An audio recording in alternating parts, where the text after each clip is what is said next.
ও আমার পদ্মার অন্তরে মা বোনেরা, আজকে জানি না কার দুনিয়ায় মা নাই, আজকে জানি না কার দুনিয়ায় বাবা নাই।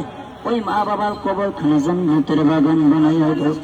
আয় আল্লাহ, যারা অসুস্থ আয় আল্লাহ তাদেরকে তুমি সুস্থতা দান করে দাও।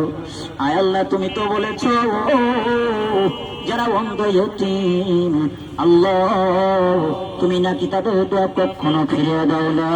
আয় আল্লাহ, আমি অন্ধ মানুষ, আমার মা নাই বাবা নাই, অনেকের মা নাই বাবা নাই। ওই মা বাবার কথা স্মরণ করি। আয় আল্লাহ, তোমার বান্দারা দান করিয়া যায়। আল্লাহ, তোমার বান্দাদের মনের বাসনা পূরণ করে দাও। আয় আল্লাহ, আমার আল্লাহ পাক রব্বুল আমিন বলেন সূরাতুল জারিয়ার মধ্যে 27 নম্বর পারা, সূরাতুল জারিয়ার মধ্যে 27 নম্বর পারা 2 নম্বর পৃষ্ঠা 1 নম্বর হলো 56। আমার আল্লাহ পাক বলেন ওমা খলাকাতুল জিন্না ওয়াল ইনসা ইল্লা লিয়াবুদুন। আল্লাহ পাক রব্বুল আমিন বলেন আমি জিন এবং মানুষকে বানাইলাম একমাত্র আমার গোলামি করার জন্য, একমাত্র আমার ইবাদত করার জন্য। কিন্তু বাজান, আজকে আমরা দুনিয়ার মহব্বতে পড়িয়া গেছি। কেউ বা টাকার পাগল, কেউ বা গাড়ির পাগল, কেউ বা নারীর পাগল, কেউ বা বাজান গো ও ভাই গো, কয়দিন আর দুনিয়ায় বাঁচবা, যখন কবরে যাবা ওই কবরের সাথী নাই, ওই কবরে বাতি নাই, ওই কবরে একা একা কেমনে থাকবো।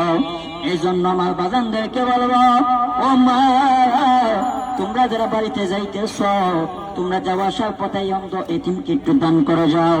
ও মা, আমি তো আপনাদের সন্তান, কারো বা ভাই, কারো বা সন্তান।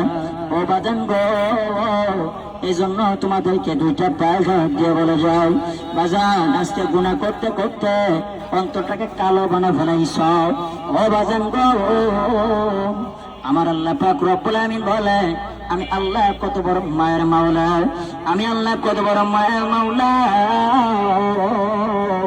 আমার আল্লাহ পাক রব্বুল আমিন বলেন কেউ যদি আমার দরবারে তওবার মতো তওবা করতে পারো, তওবার মতো তওবা করতে পারো, আমার আল্লাহ পাক রব্বুল আলামিন তোমার তওবা পছন্দ করবে, কবুল করিয়া নিবে। ও আমার যুবক বাবারা, এক বুড়া গুনাহ করতে করতে পাহাড় পরিমাণ গুনাহ করিয়া ফেলাইল, মৃত্যুর কথা স্মরণ আসলো। তারপরে বাজান মৃত্যুর কথা যখন স্মরণ আইসা গেল, বাজান আল্লাহ দরবারে কান্না করে আল্লাহ